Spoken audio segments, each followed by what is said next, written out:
பிரகாசத்தின் பெருமை அறிய இறைவன் படைப்பில் இரவும் பகலும் இருப்பது போல் பாவம் புண்ணியம் தர்மம் அதர்மம் இவற்றையும் வல்லான் சமமாய் வகுத்தான்.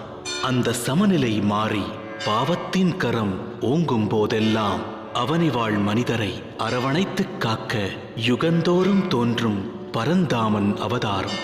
அதுபோல் ஓர் நிலை உருவானது. ஆணவம் கொண்ட ராவணன் ஆட்டத்தால் அவனியே பதறியது. காத்து ரட்சிப்பவன் வருகையை எதிர்நோக்கி காத்து கிடந்தனர் அனைவரும். இன்னொரு புறமோ ரகுவம்சத்தின் புகழை வானுயர்த்தியிருந்தார் அயோத்தியை ஆண்ட மகாராஜா தசரதர்.